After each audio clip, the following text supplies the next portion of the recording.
নমস্কাৰ বন্ধু বান্ধৱীসকল, আজি আমি আলোচনা কৰিম ৰাজ্যিক কৰ্মচাৰীসকলৰ প্ৰমোচন সম্পৰ্কে প্ৰকাশ পোৱা এখন অফিচ মেমৰেণ্ডামৰ বিষয়ে। আপোনালোকে নিশ্চয় দেখিছে government of Assam, department of personal,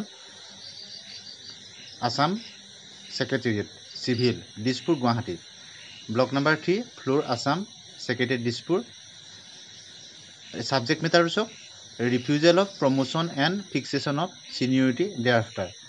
মূলতঃ এই অফিচ মেমৰেণ্ডামখন হৈছে যে কৰ্মচাৰীসকলে বহুতেই তেওঁলোকে সময়মতে যিটো প্ৰমোচন পায়, প্ৰমোচনটোত লৈ তেওঁলোকে ল'ব নিবিচাৰে। গতিকে সেই সম্পৰ্কত এখন আগতে কোনো তেনেকুৱা ধৰণৰ স্পেচিয়েল অফিচ মেমৰেণ্ডাম নাছিল। গতিকে অসম চৰকাৰে এখন অফিচ মেমৰেণ্ডাম প্ৰকাশ কৰিছে ডিপাৰ্টমেণ্টৰ through the. Instances have come to the notice of the government that government servant on being promoted on the next higher rank as per commendation of the selection committee constituted under provision of respective service rules or order. অৰ্থাৎ নিৰ্দিষ্ট service rule order মতে তেওঁলোকক promotion দিয়া হয়। sometimes does not accept the promotion, কিছুমান কৰ্মচাৰীয়ে তেওঁলোকৰ promotion গ্ৰহণ নকৰে। and makes representation promotion and sometimes does not accept the promotion and makes representation that he may not be promoted, মানে তেওঁ প্ৰমোশ্যনটো গ্ৰহণ কৰিব নিবিচাৰে। since process of promotion often involves transfer and posting of the official concern which is done in the interest of the public services, বহুতেই তেওঁলোকৰ প্ৰমোশ্যনটো ল'লে promotion হয় বুলি বা অন্যান্য বিভিন্ন কাৰণত তেওঁলোকে ল'ব নিবিচাৰে। sudden request to give up the promotion hinders the very urgency of requirement of manpower in higher post. তাৰ ফলত কি হয়, হায়াৰ পোষ্টত যিটো পোষ্টত তেওঁ প্ৰমোশ্যন পাইছিলে তেওঁ গ্ৰহণ নকৰাৰ কাৰণে সেই পোষ্টটো খালী হৈ থাকে। And effective administration specially in the district and field office, অৰ্থাৎ level officer. As a result the appointment authority experiences various difficulty, তাৰ ফলত যথেষ্ট অসুবিধাৰ সন্মুখীন হ'বলগীয়া হয়। In filling up the promotional post in due time, নিৰ্দিষ্ট সময়ত সেইখিনি ফিল আপ কৰিব নোৱাৰে। যিটো পোষ্টত তেওঁ প্ৰমোশ্যন নলয়, তেওঁ যদি প্ৰমোশ্যন ল'লেহেঁতেন সেই পোষ্টটো খালী হৈ গ'লহেঁতেন। গতিকে তেনেকুৱা ধৰণৰ কিছুমান সমস্যাৰ সৃষ্টি হয়। It is also' leads the issues of ছিনিয়ৰিটিক লৈও সমস্যা হয় of the government servant in the feeder cadre when such government servant refuses to accept promotion, প্ৰমোশ্যনটো গ্ৰহণ কৰিবলৈ নকৰিলে তাত অনেক ধৰণৰ সমস্যা হৈ যায় গভৰ্ণমেণ্ট ছাৰ্ভিচৰ ক্ষেত্ৰত। আফটাৰ কেয়াৰফুল কনচিডাৰেশ্যন, এনেকুৱা ধৰণৰ কনচিডাৰেশ্যনৰ পিছত কেইটামান পইণ্ট দিছে। গতিকে ছিনিয়ৰিটিক লৈ কিছুমান সমস্যা হয়। 1 নম্বৰ পইণ্টটো চাওক, when a government servant does not want to accept a promotion, যেতিয়া এজন গভৰ্ণমেণ্ট ছাৰ্ভেণ্টে প্ৰমোশ্যন ল'ব নিবিচাৰে, which might be offered to him based on his seniority কাম মেৰিট। দুই ধৰণে প্ৰমোশ্যন হয়, ছিনিয়ৰিটি কাম মেৰিটৰ বেচিছতে হওক বা মেৰিট কাম ছিনিয়ৰিটি বেচিছতে তেওঁ প্ৰমোশ্যনটো পাইছিলে, সেইটো যদি ল'ব নিবিচাৰে, he may make a written request before the departmental promotion committee. তেওঁ এতিয়া কি কৰিব লাগিব, ডিপাৰ্টমেণ্টেল কমিটি আগত এখন ৰিটেন দিব লাগিব, DPC আগত। মিটিং ইজ হেল্ড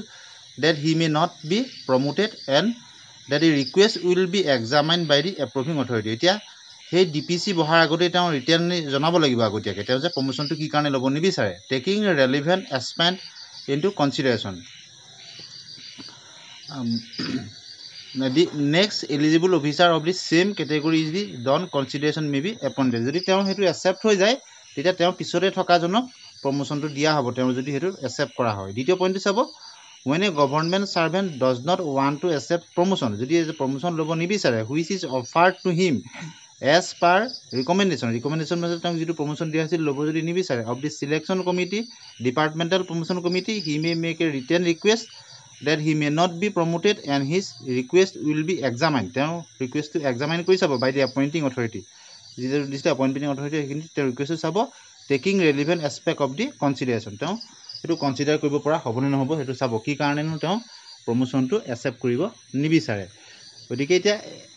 নিৰ্দিষ্ট এখন অফিচ মেমৰেণ্ডাম হোৱাৰ ফলত বহুখিনি ডিপাৰ্টমেণ্টৰ ছিষ্টেমেটিকেলি কাম কৰাৰ ক্ষেত্ৰত প্ৰমোশ্যনৰ ক্ষেত্ৰত সুবিধা হ'ব। Reason added for refusal to promotion are acceptable to the appointing authority, a review or DPC selection committee meeting will be held at the earliest to recommend an early officer of the same category for the revision of the consideration, revision কৰাৰ কাৰণে সেইখিনি ব্যৱস্থা গ্ৰহণ কৰা হ'ব। সকলোখিনি দিশ চালি জাৰি চাব। No fresh offer of promotion would be issued by the officer who refused to promote. তেওঁ পাছত আকৌ ফ্ৰেছ মানে প্ৰমোশ্যনো নাপাব তেওঁ যদি ডিপাৰ্টমেণ্টেল প্ৰমোশ্যনটো গ্ৰহণ নকৰে during the select in year which he opted from being promoted তেওঁ পাছতো তেওঁ সেইখিনি ক্ষেত্ৰত অসুবিধা হৈ যাব বহুখিনি 4 নম্বৰ পইণ্টটো চাওক on the eventually promotion of the higher grade such government servant will lose seniority তেওঁ যদি প্ৰমোশ্যনটো নলয় তেওঁ চিনিয়ৰিটিটো গুচি যাব কিয়নো তেওঁতকৈ পিছত থকাজনে যিহেতু প্ৰমোশ্যন পায় গুচি যাব ইন দি হায়াৰ গ্ৰেডলৈ গুচি যাব যিহেতু তেওঁ চিনিয়ৰিটিটো লছ কৰিব পাৰে আৰ্ছ ফাইল junior promotion to higher grade earlier because of his refuse to be promoted তেওঁ প্ৰমোশ্যন নোলোৱাৰ কাৰণে তেওঁ পিছতে থকাজনে যিহেতু প্ৰমোশ্যন পাব তেওঁ হয়তো চিনিয়ৰিটিটো হেৰুৱাব পাৰে however there shall not be bar on his transfer during the year in which refuse to be promoted অৰ্থাৎ তেওঁ প্ৰমোশ্যন নল'লে বুলিয়ে তেওঁ ট্ৰেন্সফাৰ নিদিয়াকৈ নাথাকে ট্ৰেন্সফাৰ কৰাব পাৰিব ডিপাৰ্টমেণ্টে এতিয়া 5 নম্বৰ পইণ্টটো খুব গুৰুত্বপূৰ্ণ ৰঙা হেৰিয়াৰ ভিতৰত দি দিছে if a government servant refuses to promotion and the same is accepted by the appointing authority তেওঁ যদি প্ৰমোশ্যন নলয় his case will not be considered for the subsequent benefits under modified assured career progression scheme MACPS time scale অৰ্থাৎ যিসকল চাকৰিয়ালে promotion নাপায় তেওঁলোকৰ কাৰণে 3% এটা increment দিয়া হয় কিছুমান চাকৰি প্ৰমোশ্যন নাই টাইম স্কেল বুলি কোৱা হয় যদি তেওঁ ইচ্ছাকৃতভাৱে প্ৰমোশ্যনটো নলয় তেওঁ পিছত সেই MACPSৰ সেই ফেচিলিটিটো ল'ব নোৱাৰিব সেই কথাও স্পষ্ট দিছে in case where the 6 number পইণ্টটো চাব in case where the reason adduced the government servant for his refusal of promotion are not acceptable to appointing authority যদি তেওঁ অথৰিটিয়ে তেওঁ প্ৰমোশ্যনটো ল'ব নোবিচাৰে কাৰণটো যদি সন্তুষ্ট নহয় then the said authority should enforce the promotion of the government তেওঁ প্ৰমোশ্যনটো ল'বলৈ এনফৰ্চ কৰিব জোৰ কৰিব servant concerned in the public interest জনসাধাৰণৰ ইণ্টাৰেষ্টত পাব্লিক ইণ্টাৰেষ্টত and in case of government servant still refuse to be promoted তাৰ পিছতো যদি তেওঁ ল'ব নিবিচাৰে then even disciplinary action can be taken against তেওঁৰ againstত disciplinary action ল'ব পাৰিব him for refusing the following government order তেওঁ অৰ্ডাৰটো গভৰ্ণমেণ্টৰ নমনাৰ কাৰণে তেওঁৰ ওপৰত disciplinary action পৰ্যন্ত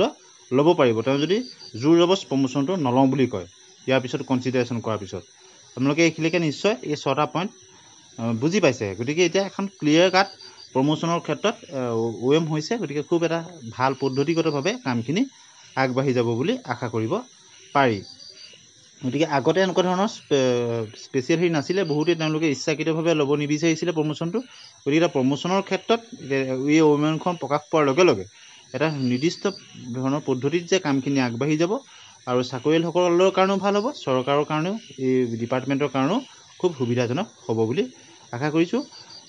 প্ৰথমবাৰৰ কাৰণে ভিডিঅ'টো চাইছে চেনেলটো ছাবস্ক্ৰাইব কৰি দিব ভাল পালে লাইক আৰু শ্বেয়াৰ কৰি দিব আজিলৈ আহোঁ